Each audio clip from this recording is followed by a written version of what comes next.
Welcome to the IA Critics Movie Review Podcast. I'm professional film critic Sean Patrick. With me is Jeff. Hey, kids. Jeff, where can they get your art? JeffLassiter.com is my website. All my links are there. My Instagram is Jeff Lassiter Pop Cult. Please stop sending me messages on my website telling me that you'd like to buy an anniversary piece for your wife. That scam is really old. And literally the only messages I get on my website are, "Hi, I saw your art. Is it available? What are the prices? I'd like to buy a piece for my wife for our anniversary." I don't understand it. I don't understand where that scam comes from, but I've been getting it for like the last 7 years. So I just got a bunch of messages. You like looking, you got messages like, "Oh, great, people want to buy something," and then you get it in there and it's that fucking shit. It's gotten to the point though where if I get an email telling me I have a message on my website, I know that it's like I don't even check it for a couple days because I know that's all it is. People message me on Instagram, or Facebook Messenger or whatever. I've gotten a couple commissions this week already, and that's the way people who are actually interested message me. So I if I see somebody's left a message at your website, very, very rarely has it ever led to anything. So I'm basically just parking my name on that website. I also have a Patreon that you can get. If you spend $10 a month, you get free stickers, 3 stickers mailed to you. So nice. Just saying. How do they find you? How do they find you on Patreon? Just the link is right there at jefflasser.com on my link tree. If you go to it's on my Instagram as well. Yeah, make me a millionaire. Come on. I'm just kidding. That's not what Patreon's for. No, it's for that to make other people millionaires. The people who own it. Mm-hmm. Exactly. Sean, where can we read your stuff? It's at Podcast Sean on Twitter, and of course I'm on the vocal communities, horror community, the geeks community, where I post a lot of movie reviews and so on. Including my review of In a Violent Nature, which we'll get to later in the show. As I think the only new movie this week. Yeah. So for the majority of the show, we're going to be talking about the first half of the year in terms of movies. And I think, Jeff, it's interesting that we're talking about this at the very start of Pride, because when you look back at the first half of 2024, I mean, when you've got Drive Away Dolls, Love Lies Bleeding, Challengers, and I Saw the TV Glow, and The People's Joker, all in just the first half of the year, That's incredible, right? Oh, yeah. Yeah. It has been the year of the lesbian in cinemas. I mean, good for them. Good for them. Yeah, I was looking at, I'm like, okay, I got to refresh my memory because we talk about so many movies plus the classics, but I've got to refresh my memory. And I'm like, how am I going to pick? I've got to pick one lesbian movie. I can't not pick, all of them. I can't pick all of them. So I got to pick one lesbian movie. I mean, I've got several. We decided on 5, kind of like our top 5 for the first part of the year. I'm probably going to talk about a couple more because it's been an uneven movie year, but a lot of good stuff. So it's a strange year. I'm not quite sure what to peg it to. I've got a list here. I've got obviously the 5 we'll discuss, but I've got a list of the best movies that I've seen so far this year. At least the ones that I really, really liked and want to highlight. And there are, I think, 13 of them. I think, which I guess is pretty good for a half year. If you've got 13 movies that you can highly recommend, I guess that's something, right? Oh yeah, definitely. But the ones I'm not good, like the ones that aren't in my top 5 are kind of the bigger blockbuster titles, I guess, sort of like, I really like The Fall Guy. I think The Fall Guy is a great movie. It's not one of the 5 best movies. It may not even be one of the 10 best movies of the year so far, but that movie was so much fun. and just such a delight to enjoy. It still baffles me that we're still. I mean, people are still finding this movie. It's still like the drops at the box office for that film. Since it moved to streaming. I mean, it hasn't even been that much. Like, it's only falling off. It's fallen off less than 50% each of the last 3 weeks. And that goes to what I said last week about people seeing movies in the theater. People want that experience still. And what I said about word of mouth and how that used to be a big indicator and it used to give movies longevity. And I think the reason everybody was saying that The Fall Guy crashed and burned was because of the fact that it didn't make $1 billion in the first week, which is just bullshit. Yeah, it's really the dumbest way to look at a movie. Yeah, it truly is. And that movie studios are looking at stuff like that, or looking at like George Miller had his next Mad Max movie canceled because Furiosa didn't open big enough. Like the dumbest. It's like that is just how a hedge fund manager looks at shit. Like, gosh, we are performing well. Why don't let's fire 700 people and see if it gets better. Yeah. It's so ridiculous. It's short-sighted. It's the death of art.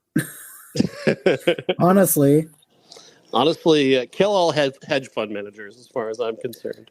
Oh, eat the rich. Usually pretty rich. I'm kidding. Am I? You'll never know. I'm not. I mean, come on. I bet it's like a hedge fund manager has ever listened to a podcast in his life. You're right. That he didn't make himself. I would bet though, like if you're just looking at him, Jeff Bezos is probably pretty tough. You really have to tenderize him before you eat him. And Elon Musk is just pre-digested. He's just shit. He looks like he's come out of a back end already. Uh-huh. And he acquired new hair while he was up there. How? Oops. It's weird, right? I know. It's like weird how that happens. Just spontaneously, the more money you have, the hair just magically grows back. The first good movie I saw this year is one that I was kind of surprised didn't do better. It was a movie called ISS. It's International Space Station. Ariana DeBose was the star of it. And this is a really terrific sci-fi movie set on the International Space Station, and this thriller aspect going on where you've got the Russian side and the American side, and suddenly on the ground on Earth, you've got Russia and America essentially firing nuclear weapons at each other, and neither side knows what to do, but they know that they've got people on the ground telling them, you need to take the space station and keep it for our side.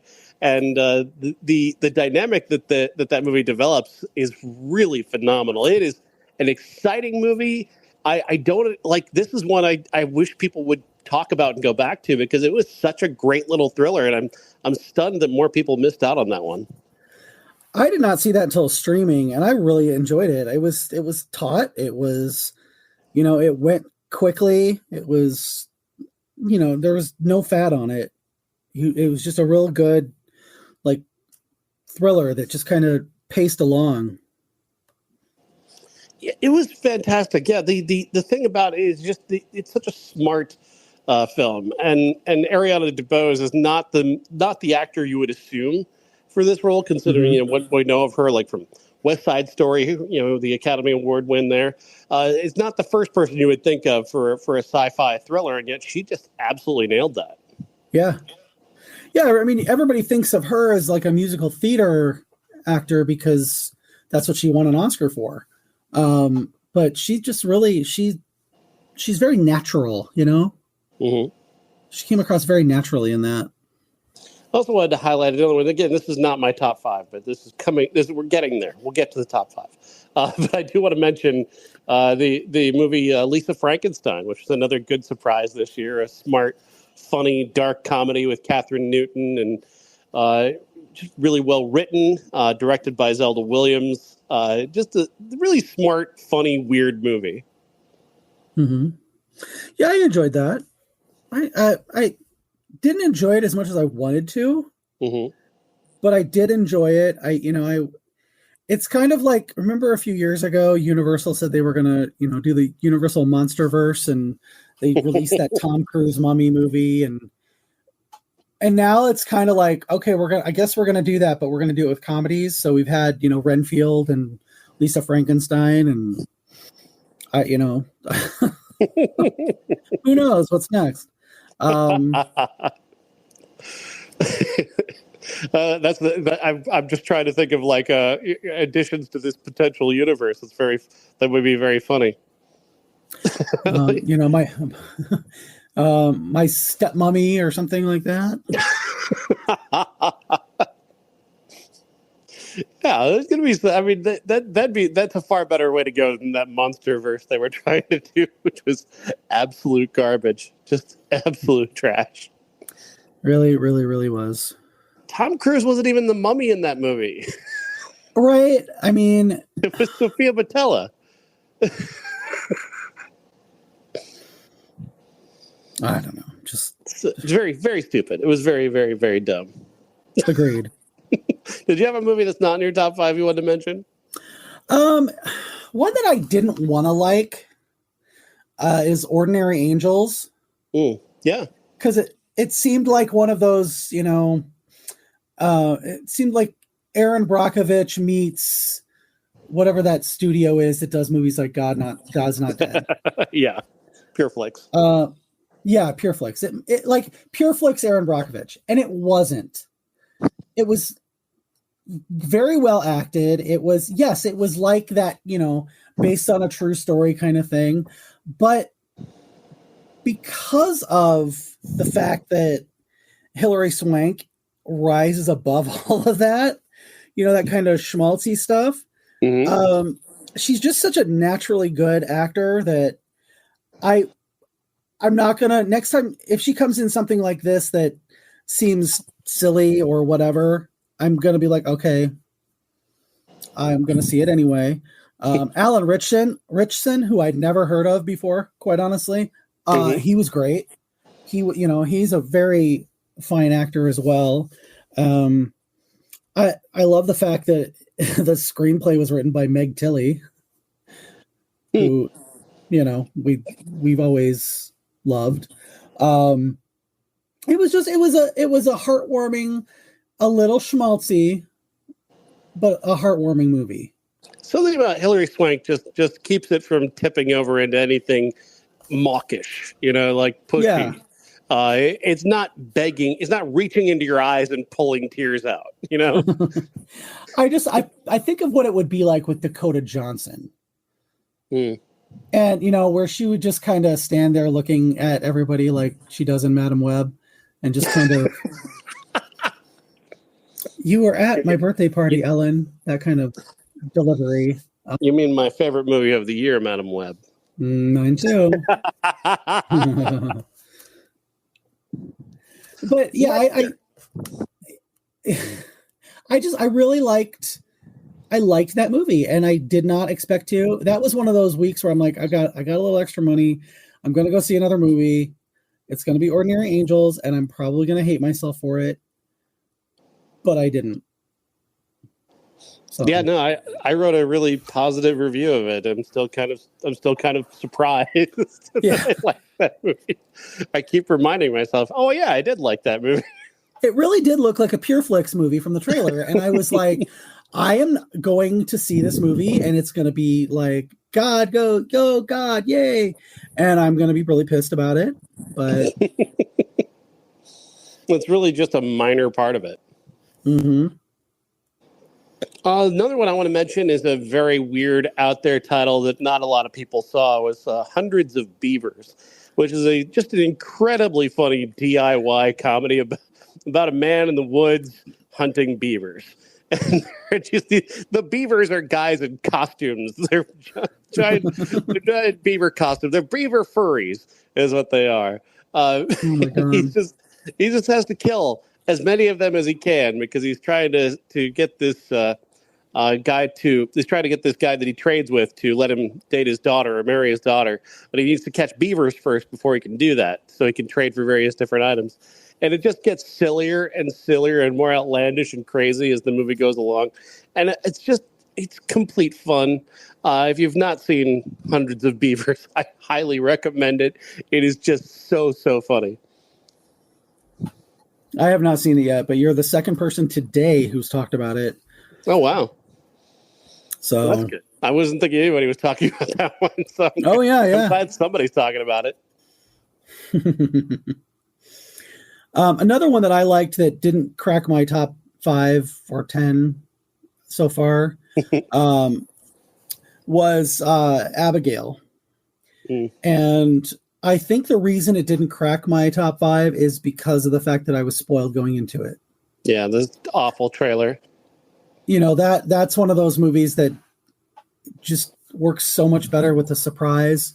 My niece actually was talking about how she goes, "Oh, what's that about?" I'm like, "I can't tell you." She goes, I said, "Don't watch the trailer. Just watch the movie when it comes to my voodoo. And, you know, just be surprised." So, yeah, and you can't be surprised if you saw the trailer, which just no.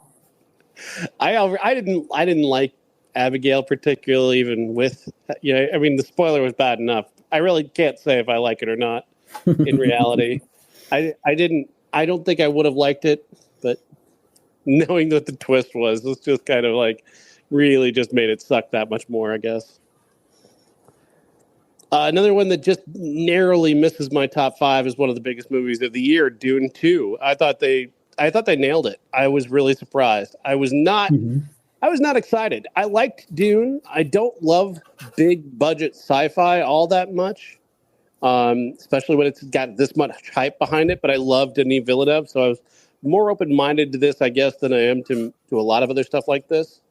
But this was really good. This was better than the first movie, I would say. It's kind of grown on me since we saw it back in March, and it just kind of grows a little bit in my mind. I'm really impressed by what Denis Villeneuve is able to do with movies like this, just to corral all of this gigantic material into something that is easily digestible and still entertaining and epic and whatnot. It's really good. Yeah, I talked about this on the show when we talked about it. I had not seen his first Dune movie until right before, and I hadn't even seen the David Lynch one all the way through until recently. It's not for me. I listened to the book shortly before I saw the movie, and we all know I like my space fantasy cribbed from Dune, but not necessarily Dune. Star Wars, big surprise. But I mean, I was engaged enough in it, and I thought it was beautifully shot, but it wasn't something that I would not say, "Oh, you got to see this." Unless somebody expressed interest in it, then I could say, yeah, it's actually really well done, and I think you'd like it if you like that universe. So, let's see. Do you want to mention another one, or I've got 2 more before I get to my top 5. Okay, that's fine. Yeah, I want to. I'm gonna actually, because the more I think about it, the more other stuff has moved up. I'm going to combine the Love Lies Bleeding and Drive Away Dolls. They're right. They're almost right. They're almost in my top 5, but because I can't choose between them, they're just under, because I don't want to put one in there and then, like leave the other one out, because I loved both of them. They're similar movies, not in the fact that they have lesbians in them, but it's kind of like two sides of the lesbian kind of romantic. One is gritty and one is funny, a little gritty, but still kind of over the top. Definitely got the Coen brothers vibe, even if it's just Ethan Coen. That kind of quirky burn after reading kind of movie. Yeah. That's what I kept thinking of that movie while I was watching it, because I was just like, these characters are just so Coen-y. And Margaret Qualley especially is just she's just got that it quality. And I'm really looking forward to Kind of Kindness, even though I don't think she's like a major part of it, but I'm looking forward to it in part because of her. I'm looking forward to anything that she's going to do. Like anything she's in, I'm now excited to see. Beanie Feldstein, I mean, I almost pissed my pants. Her line delivery in Drive With Wells is so goddamn funny. And just, like her playing off the FBI agents, I'm just like, oh my God. I'm so glad she stopped doing Funny Girl so she could do this movie instead, because she's so good on screen. Yeah, she's one of those actors who knows how to curse properly. Yes. Like, it's like I've said this before, like there is a way to do it. Some people don't sound natural when they curse, but like her and like Melissa McCarthy is another one who can just when they curse, they know exactly how to do it. Yes. Yes. She's funnier than her Jonah Hill. She's got he's funny, don't get me wrong. He's got talent, but he kind of does a shtick. He kind of does his almost same thing in almost all his movies. As far as I'm concerned.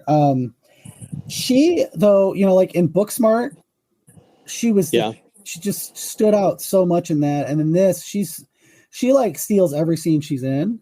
And I could literally just watch hours of outtakes, like with Bridesmaids and Melissa McCarthy, like you said. I could just sit there. I could literally watch a whole featurette with just her outtakes. So, no doubt. That as far as Love. Oh, go ahead. I'm sorry. That was one of my the Drive Away Dolls is one of my two that I had that leave out of my top 5. Okay. As far as Love Lies Bleeding, between the two of them, it's really like they're definitely going to be, one of them at least is going to be in my top 10. They might be a tie, just kind of. But Kristen Stewart, I take back every bad thing I ever said about her during Twilight. She is just one of my favorite actors / celebrities, because she just does not give a fuck. She's going to act the fuck out of whatever she's doing. She really brings that hopeful isolation to the part in Love Lies Bleeding, where, she's never given herself the chance to hope that maybe she'll find somebody someday. And she finally kind of does. And you see in her eyes, you can see that, oh my God, this might actually be happening. But in the back of that is, I can't let myself get too invested in it. Yeah. When they have the scene where, I don't want to spoil it because I want people to watch it, but there's a scene where a certain character dies at the hands of another character, and she just, the look on her face and the way she handles herself in the the scenes after that are just like some of her best acting. So exceptional. Yeah, I'll get to that one in a minute. Oh, okay. Because apparently I like it more than you do. Well, I wouldn't say that. I'm just there's a few more that I'm like, oh, I have to do that. So the hardest cut, the one I didn't want to leave out, but I don't have a choice because there are 5 movies that I just feel are the 5 best so far this year. The People's Joker. I really, really wanted to slide that one into my top 5, but I just can't do it because the other 5 movies are just so fucking good. But I love The People's Joker. I think it's so irreverent and subversive and strange, and it's going to make so many of the right people so very uncomfortable if they try to sit down and watch it. And I just love that. Yeah, that movie was just great. And I love that Vera Drake, the director, she's putting out the home video now, and she's putting it out on VHS, which is just I mean, thank you so much for that. I'm going to buy the VHS and the Blu-ray because that's so awesome. Nice. Yeah, she just, it was so different and so like irreverent. And the fact that it's obviously a parody, and the fact that DC is giving her so much shit that they're just giving her free publicity, and the fact that she thanked them for that in the credits was just perfection. And she's just a delight to follow on social media too. She's just so much fun. She's having the time of her life with this, and I'm so happy for that. And she has a Watto from Star Wars Episode 1 in Mickey Mouse clothes tattoo. You saw that a little bit in the movie, and I had to look at that. So I stalked her Instagram until I found it. It's really funny. That's great. I just like her more and more every day. Yeah. All right, so let's get into this. What is your 5th favorite movie of the year so far? A movie that I did not think I was going to like, honestly, just because I don't have much invested in any of the actors, was Challengers. But I don't care about tennis. I'm not, Zendaya is fine. She's really, I really like her in the Spider-Man movies. I just can't find anything attractive about the two male leads. Sorry to all the Josh Pace or whatever his name is. Fan Mike Face. Mike, yes, thank you. Mike Face. Josh O'Connor, I only have seen him in The Crown, so I think he's a douchebag just because he played Prince Charles. But goddamn, if I was not invested in the story of this tennis match that was going on and the sexual dynamics between the three leads and the kind of subplot that the plot is subplot until the very, very end of the movie, and you realize what Zendaya's ulterior motives for the entire movie. And you're just like, oh, okay, fine. Now I completely get it and stand it. So I'll get to Challengers. Okay. My number 5 is Late Night with the Devil. They're just absolutely what an idea! Just what an idea, and so incredibly well executed. This could have been. This could have been bad. There's a very good opportunity for this to be a bad movie, and they just struck the right. They struck the right tone. The way that they recreated the time period is incredible. Duff Malkin's performance is just unbelievable. I mean, he's only ever played creeps. Like in his career prior to this, he's only been a creep.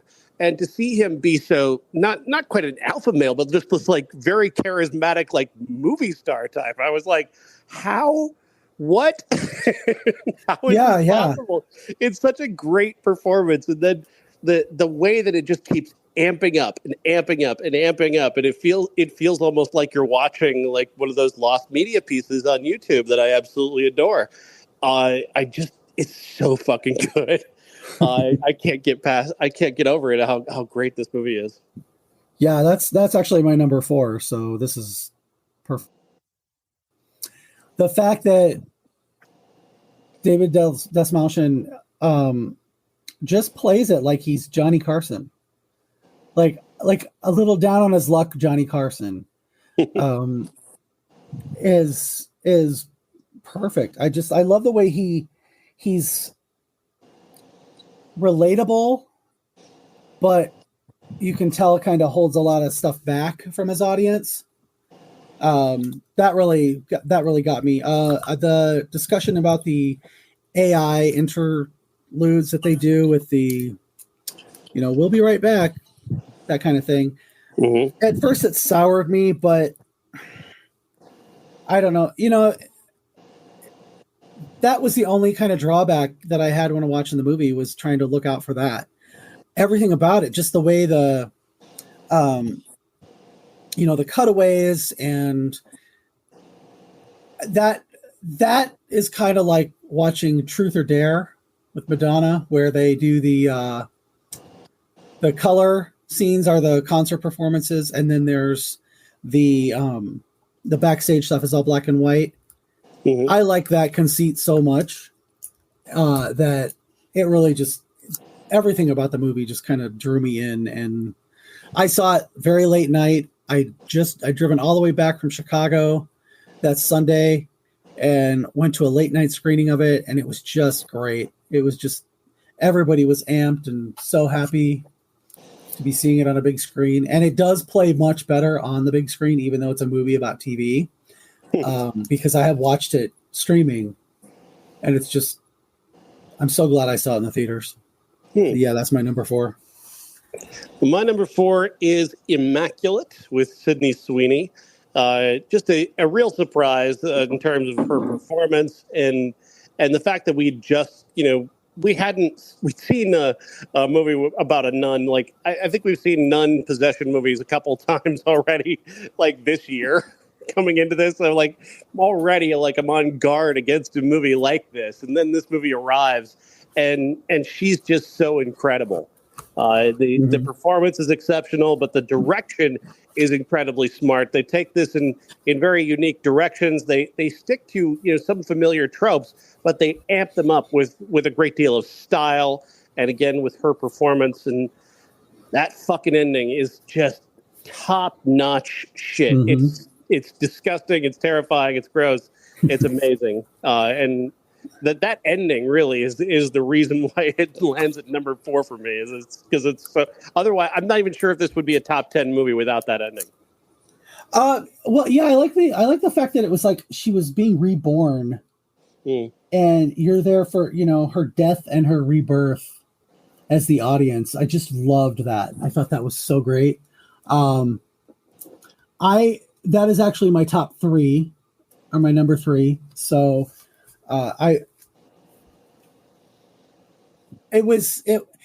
Everybody is talking about The First Omen this week, and my main problem with that is it breaks the continuity. I thought it was, up until it breaks the continuity, I thought it was a great movie. It was well done, it was well acted, but Immaculate, which I saw 2 weeks before that, has my vote because of the fact that it just seems so original, and they worked so hard to get it on the screen. That they kind of, they didn't really compromise the vision of it. And it had an original idea, which most religious horror does not have. It's, most religious horror is the actual devil or, that kind of thing. This was something kind of wholly different. So that's why it's my number 3. Yeah, it's so good. And I mean, it's an incredible movie all the way. But like I said, that ending, wow, great stuff. My number, let's see, where am I at here? Number 3, Love Lies Bleeding is my number 3. Kristen Stewart, of course, and Katie Stahl. Just the performances here, the direction, I think, is just superb. Because you're dealing with something that seems so straightforward early on, and then it takes on these magical elements as the story progresses, and the way those magical elements are treated are just really fascinating. There's a murder in the movie that is, I mean, in a violent nature, probably could take notes from that one murder. I mean, and they're both very violent, but I'm saying this is that scene. Wow, the visual of the dead body in Love Lies Bleeding is quite memorable, to say the very least. But then you've got this sort of giantess thing that they're doing as they go on. With her, and I just, it felt kind of strangely natural. It just sort of, the outgrowth of that from the story that they're telling somehow felt natural to what they were doing. I was really kind of blown away by the way that they integrate these rather outre fantasy elements into this, again, relatively straightforward, gritty, violent thriller. Yeah, I felt like, so my feeling towards the end when they're becoming giants, that's the euphoria that you feel when you're in love. Mm-hmm. And they are in love at that point. And then, reality is what kind of brings you back down to size. Mm. I loved that. I really did love that movie. It's definitely in my top 10. It is definitely in my top 10, but I have to decide which of the lesbian-led, movies I like the best this year, because they're everywhere. I actually made a kind of a sticker from Love Lies, or from Drive-Away Dolls, called I Pussy Promise. It's coming out hopefully next week. But Drive-Away Dolls and Love Lies Bleeding, it's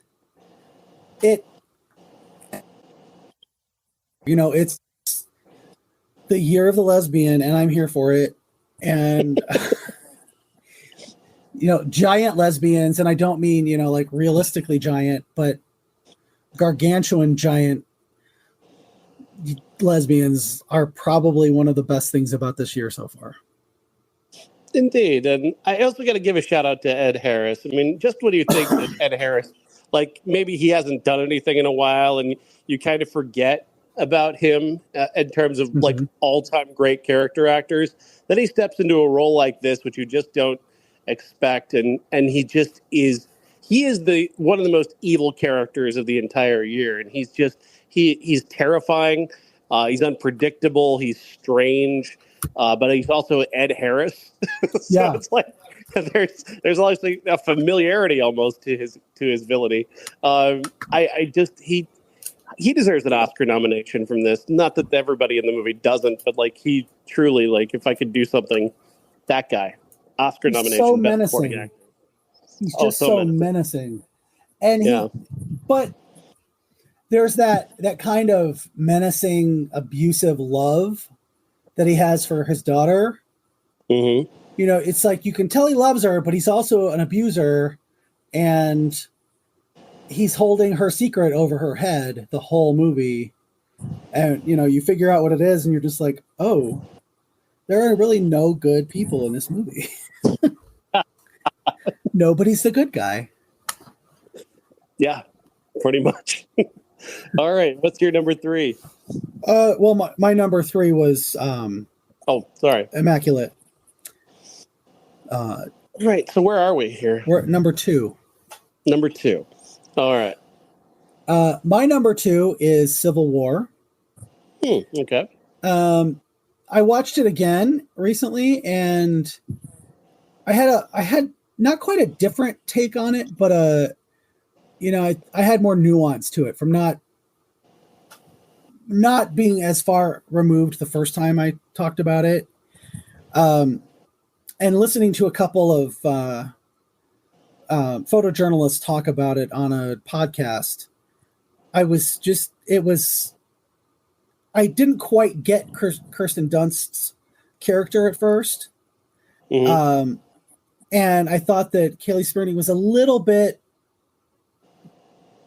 of screenwriting book. Those are the archetypes, because that's who the people, that's who they actually are. And thinking a little bit more about the state of it, and how a lot of people were angry that it didn't explain what happened to get us to that point. And then with recent current events, I was like, we don't need to have that explained. We know what's going to happen. We know where the country is headed if we don't get off the wrong track. And that gave me a little more perspective on it. So I really enjoyed it. I don't know if it'll make my top 10, and all of this stuff will, shift around, because we've got some other movies that are coming out, and one we're going to talk about very soon. That I thought about actually including that in this list, but I want to save that for the second half of the year. Yeah. Because we haven't even talked about it yet. But yeah, I want to call that number 2 for now. All right. I like Civil War now. I think I was kind of in the middle on it when we talked about it. Wasn't quite sure where to go with it, but it's coming around on me, and I do appreciate it. I think Alex Garland's a genius, and I do think he has something interesting to say there. I'm just still not sure what. Well, I also rewatched Men. Yeah. And maybe it's recency bias with him and Men, and thinking, like knowing that he's just a fucking genius. Yeah, no, Men, Annihilation, they're all fucking great. Those are all great movies. The man does not miss. So, all right. My number 2 is Challengers. I think Luca Guadagnino is one of the most interesting directors in the world. I think he continues to just come up with strange angles on everything he does. Like, I didn't like the last movie he did, the cannibal one. I didn't. That one didn't do anything for me. I didn't really like his Suspiria, but Call Me by Your Name is fucking brilliant. And this one, I think, is on par with that one in terms of being bold and strange and different, but telling a story that is familiar and digestible. Like you can understand these characters very well, even as he's giving you this story that is out of order, and he's playing with time, he's playing with music, he's playing with all the elements of filmmaking. He's giving you strange angles. He's shooting from underneath the court. He's like, the camera's the ball now. Like, it's all these various different little experiments that shouldn't work. I mean, in a lot of ways, like, I just watched a movie this week where, like, trying to understand that there's a scene that's shot, and I won't get into what movie this is because I can't talk about it yet, but there's a scene where they're shooting the actors from below, like shooting up toward the ceiling and shooting the act. And it's like, why? Why did you make that choice? What's the purpose of this? Is it just to be visually different? And it doesn't really play. It doesn't work. But somehow Guadagnino doing something similar, it feels motivated. It feels unique. It feels like it belongs in that movie because a lot of this is about his style. He's made it about style as opposed to making it about story, as much as there is a great story being told. He's got 3 phenomenal characters here, two kind of dunderheaded men who need to get straightened out. And straightened out is a weird way of saying that, but for what they really need. Zendaya's just, the way that she sort of sexualizes tennis in her life, like she doesn't even have a sexuality. Her sexuality is tennis. I thought that was fascinating. Well, her sexuality is their like their sex. She's so invested in getting those 2 guys together again that it consumes everything. So I love Challengers. I think it's definitely going to be up there for me by the end of the year as well. You ready for my number 1? I can't imagine what it could be. I saw the TV Glow. Oh my God, me too. I figured as much when you didn't list it. I was like, oh, we're gonna have the same number 1. Yeah, what a movie. I mean, and it's neither of us are trans, but we get it. We get the movie is about that. It is about somebody coming to terms with being trans, and there's been a lot of straight guy critics who just even when they write nice things about this movie, they can't seem to understand the trans aspect of this. Mm-hmm. And I feel like this is the first time I've seen a movie where it's actually trying to not so much explain, but kind of give you a glimpse inside the mind of somebody who's going through this. I want that so bad because I know I've got 2 trans people in my family who I'm trying to really support and understand. And I feel like watching this movie helped me make a little bit more sense of what they're going through. Mm-hmm. Yeah, I think that because I feel like if it was more advertised, these critics would understand it and understand what the angle was. But I tried not to really watch or listen to anything ahead of time about it. Mm-hmm. And it was so obvious if mm-hmm.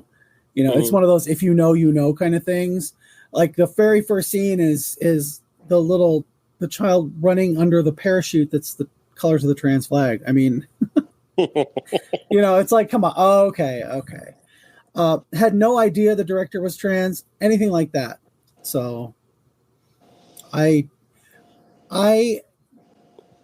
mean, we've both felt at times, and most people have, that they just don't fit in, but they don't necessarily know why. Mm-hmm. And I think the fact that when you're different in any way, you're kind of at the mercy of your own internal feelings, and you don't know quite until you meet somebody or you see something, like Buffy for me, which was also, a big influence on Jane Schoenbrunn. That feeling doesn't have a place to go necessarily. Yeah. And I think that's one of the things that Justice Smith really, really sold, is he does not know where that feeling needs to go. Yeah. And doesn't. That is something that trans people have been talking about. I saw one person talking about it who said that I can't believe Justice Smith isn't trans, because he got so much at the heart of that feeling. Yeah. And Bridget Lundy Payne is just kind of the Obi-Wan Kenobi, because she sees what Owen doesn't see in himself as a child. And when she befriends young Owen at the election, she sees something that he doesn't see. Yeah. And I'm referring to Owen as he, because he never says, right. He never declares his identity throughout the movie. One of my favorite experiences of this entire year is getting to the end of I Saw the TV Glow and just going, don't end. Yeah.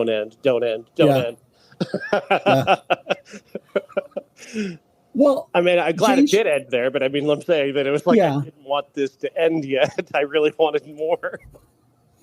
And there's talks about a sequel, actually, in the future, which I have mixed feelings about, because some of those, some of the times we've done sequels have just been disappointing. I don't think that it would be necessarily, but how do you, are you going to do like an alternate timeline kind of thing, which I would love to see. How do you do that? What do you do? What is Bridget Lundy Payne's character doing? On the other side. Yeah.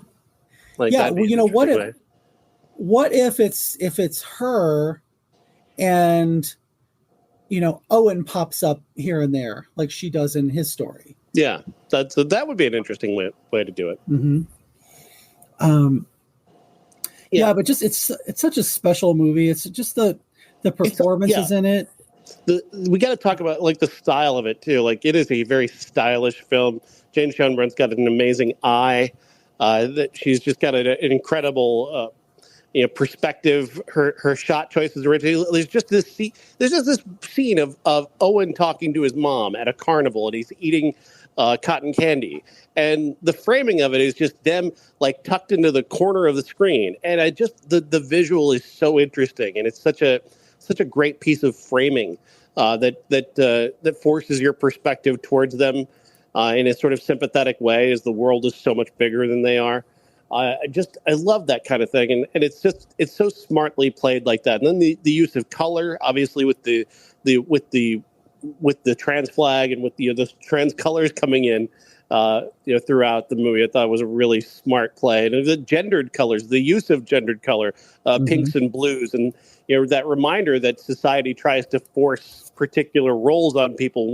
When you're born this way, when you're born a man, you're a man, and you're a boy, and it's like trying to tell you who you are from the moment you're born. That type of influencing, that having that part of the movie, the pinks and the blues, as part of the color palette of this movie, I thought was incredibly smart. There's this scene where they're sitting when they first meet, and they're sitting between the vending machines. Mm-hmm. And Owen is sitting next to a pink one that says Fruitopia. And that is so funny to me. Like looking at it now and seeing the photos and stuff, and I'm like, that is incredibly fucking hilarious. Because I don't think it's not reverential towards the fact that Owen is trans, or maybe that's never overtly said, but it's implied heavily. But because Owen never says I'm trans to anybody, it's like, does he even realize it? What I mean? But things like the Fruitopia vending machine, when they're when when his mom is taking him in the voting booth and telling him he has to choose, and it's lit with blue. It's completely blue. Everything about it is blue. Just all the scenes with when he's watching TV alone, it's like a pink glow. But when Fred Durst is watching, it's a very blue glow from the TV. It's very, very obvious to anybody who knows. But if you don't know, you might, when he spits on the blue cotton candy and it starts to disintegrate. Mm-hmm. It's such a great movie.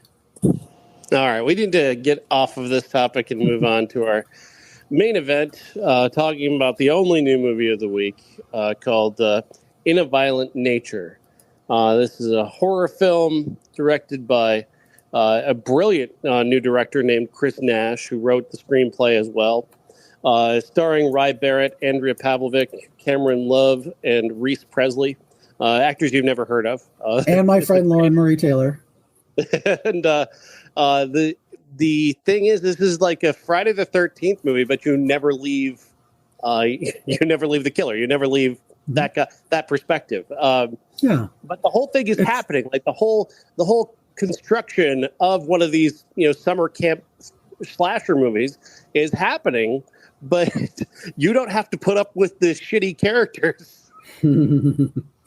It's if A24 made a Friday the 13th film from Jason's perspective. That's how I describe it to somebody today. Well, I mean, it's very, very, very good. The real standout aspect of this is the lack of a soundtrack, the complete non-use of music, the complete unwillingness to manipulate you with those strings and those heavy chords to tell you that, okay, now it's time for you to be afraid. There's none of that in this movie, and it's a choice, and it fucking works because you just don't know. You're not able to anticipate it. Like the movie isn't telling you when to be scared. It isn't telling you when to jump, which is so great because so often modern horror films love to tell you exactly when you're supposed to be afraid. The kills in this movie are really elaborate and terrifying. There's one where I think he takes a woman's head and stuffs it through her own torso. He puts the hook. He's got one of those like hooks with a knife on it, and he sticks it all the way through her, and she's still conscious. She hasn't died. And he takes the hook that has already gone through her and sticks it in the top of the front of her head, and then puts his foot on her back, and yanks it through until her head is coming out of her back and looking up at the sky. And then he just kicks her off the cliff. I was like, holy fucking shit. Which is a visual joke because she was doing yoga at the time. Yeah. There is a sense of humor to this movie. Surprisingly enough, there is a very strong visual sense of humor. Like there's a scene early on where this killer has come back to life because some idiot picked up a locket and it unlocked him. He comes out of the ground, which is a great way to introduce your killer, is him coming up out of a grave. like fantastic stuff. Mm-hmm. We watch him walk through the woods, and the green of the woods is like popping. It's like gorgeous. It's a great scenery surrounding this ugly, nasty, brutal, ugly guy who then walks to this like nearby house, and he walks inside, and you think he's found the locket that he's looking for. It just says something like motherfucker on it or something. Yeah. It's such a great joke. It's such a good joke. That leads to the first kill, and then of course these characters do get introduced, these campers, and they do a bit of the lore. But again, stylistically, he's not remotely, like, the camera isn't even interested in these characters. It's looking off in the distance to look for the killer, who is standing off just beyond the trees. And I loved that because these characters, they're just getting high and telling stupid stories and giving you the lore of this killer character, which is fine. But the movie, I love that the director is not interested in this. Neither are we. Yeah.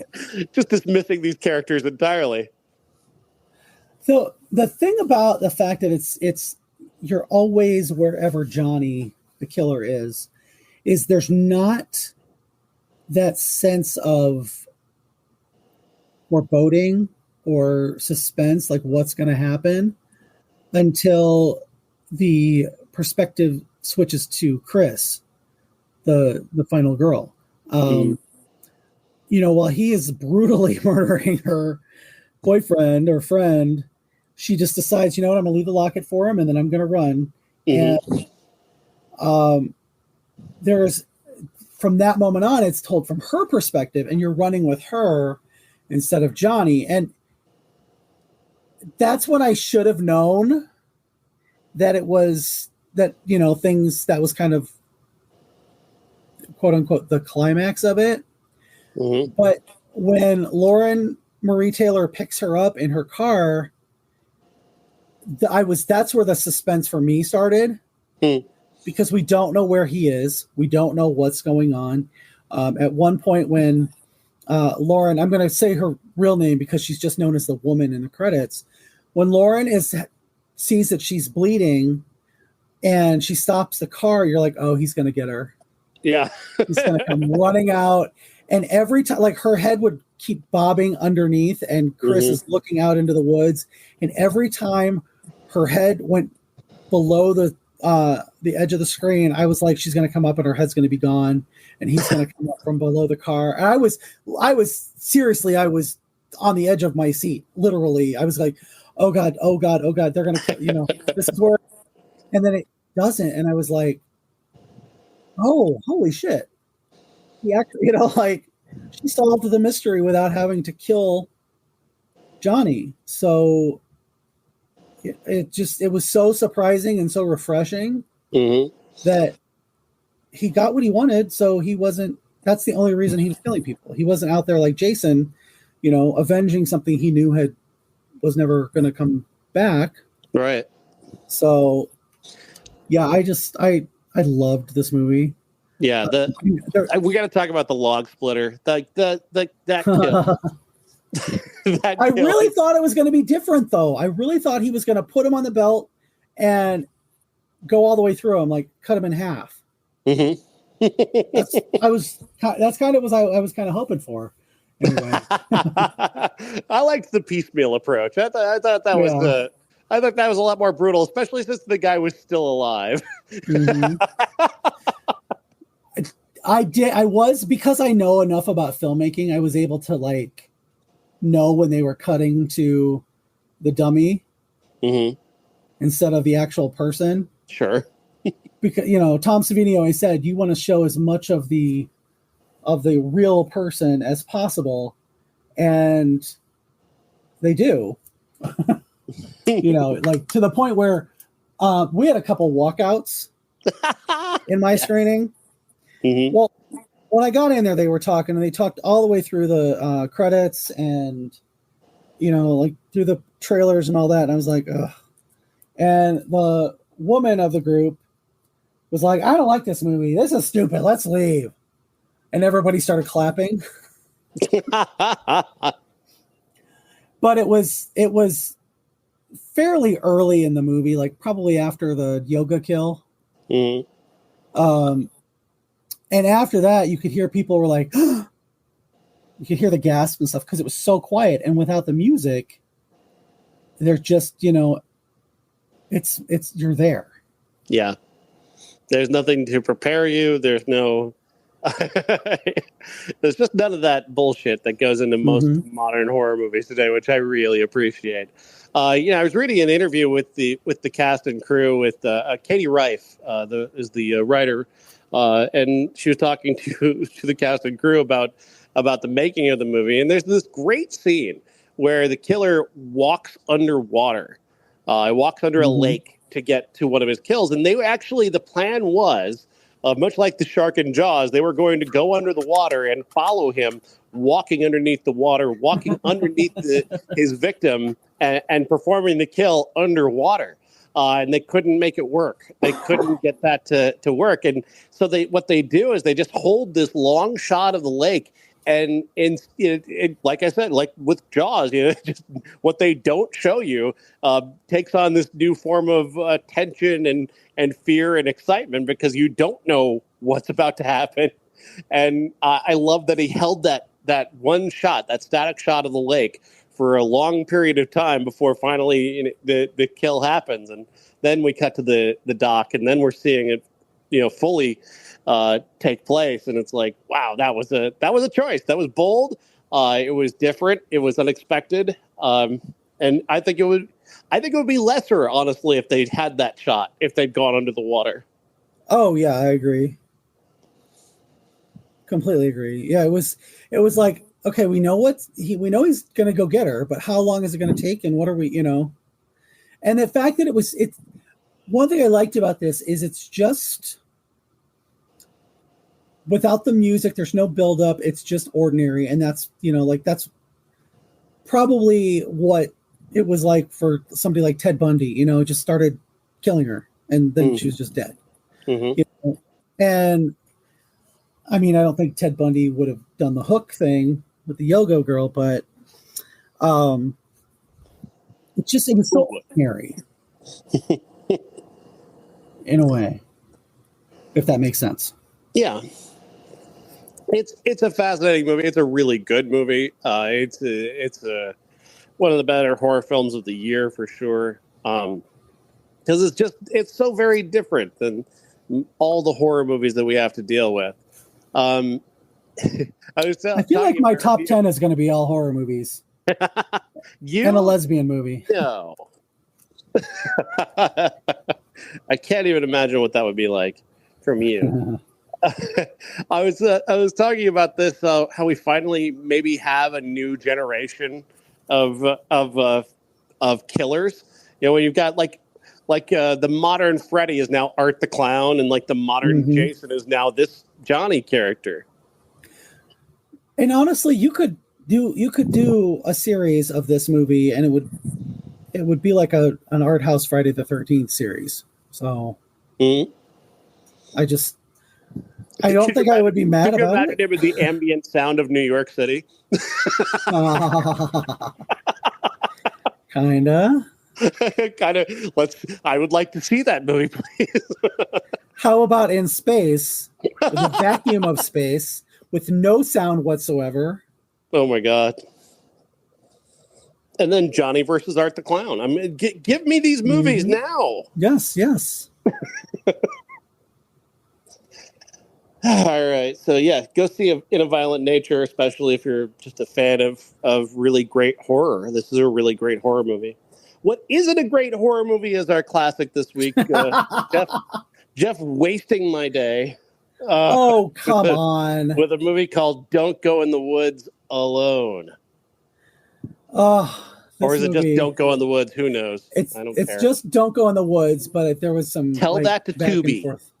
Tell that to Tubi. They call it Don't Go in the Woods Alone. Well, the Blu-ray that I got from Vinegar Syndrome says Don't Go in the Woods. This is an absolutely terrible movie. It's so bad. That I kind of liked by the end of it because it was so bad. What did you enjoy about this? Because I enjoyed nothing about this. I enjoyed the fact that they were all so dumb. I enjoyed the Dick. I thought it was The Dale. lady in the camper. Oh no, that. Oh yeah. Yeah, the guy in the camper. Dick. Yeah, Dale. Like, oh my god, fucking die already. It just the first time I saw this, I was like, I think this is supposed to be a serious movie. But the second time I watched it, I was like, oh no, this is completely tongue in cheek, and that's when I enjoyed it. Mm-hmm. Because I wasn't taking it seriously, because the filmmakers don't take it seriously at all. It's the fact that the killer or the mountain man or whatever they call him, maniac. He's listed as maniac in the credits. When he is killing the artist and kills her through her canvas, and she's got a daughter hanging in a tree thing by her, and then all of a sudden she's gone, and you're like, oh my god, did he kill the baby? Cut to the end of the movie and this little maybe 2-year-old has got a hatchet and is chopping the ground, and you're supposed to believe that it's somehow maybe going to grow up to be a maniac. Leave alone the fact that it's a 2-year-old. It's going to die in the woods without food. Oh my god. It's just so... If you're wondering if there's a story to this movie, there isn't. It's just a maniac and he kills a bunch of people. And there's 4 people that he doesn't kill right away because I guess they're the main characters. So they've got main character powers that keep them alive to later in the film for some reason. Even as everybody around them, like the body count in this thing, I guess that's supposed to be satirical. I guess that's supposed to be funny that there are just so many fucking bodies in this forest. But I think the idea that this was intentionally funny, I think, is just more of that. It's that revisionism, like that Tommy Wiseau kind of revisionism, where like, oh shit, we made a really terrible movie, but people are laughing at it. Yes, we meant it to be funny. The reason I think it was supposed to be slightly satirical is the fact that there was a story about one of the actors was playing it completely straight, and the director was saying, "No, do it this way, do it this way." And he realized, oh, this is not a serious movie whatsoever. So he just kind of played it for laughs. So, again, I think that's more revisionism, honestly. I don't know. The director thought what he was doing was not intended to be funny. I just don't buy that anybody on this movie thought they were making anything funny, because there's nothing funny in this movie that is intentionally funny. There are attempts at, I guess, jokes in this movie, but they're not funny. There's nothing funny about this movie. It's just incompetent. I love the fact that at the end, the sheriff just lets the 2 survivors go without debriefing them or anything. They just walk off into the woods. Maybe they'll find the baby. I don't know. Yeah, then they'll raise it to be a killer, and they'll all go in the forest together or something. They will go in the woods. I wanted Johnny to kill everybody in this movie. I was like, Johnny, where are you? Including the guy who made the score. No, oh god, the score is the worst score ever. Again, the revisionism on this again is that the director or the guy who made it claims that he made it as a joke, and then the director liked it and decided to use it anyway, despite him making it as a joke. No, that's not. It was just very bad. I get that's the whole movie is just that bad. I get that the 80s, early 80s slashers had a lot of, blood that looked like it was tempera paint from elementary school. I get that. That was just how it was. That's just what it was. But there's no way that music, that was the worst score I've ever heard. And I've heard a lot of bad horror movie scores. Even if it was like The Hills Have Eyes, or Part 2, where Harry Manfredini just basically did his Friday the 13th score over it. Even if it was something like that, I would have been like, okay, I get it. That's lazy, but whatever. But that was just, it was painful to listen to. And it was like a commercial, because you're watching the regular movie and she's going, Dick, and then it's in the score. And I'm like, what the fuck? So terrible. Just god awful. What a god awful, miserable movie that I wish I'd never seen. Now, I wish that, like, originally I picked the classic Just Before Dawn, but that's not available to stream. I swore I saw it on one of the streaming services, but I looked at it a couple times and I still never found it. Yeah, it's only streaming overseas.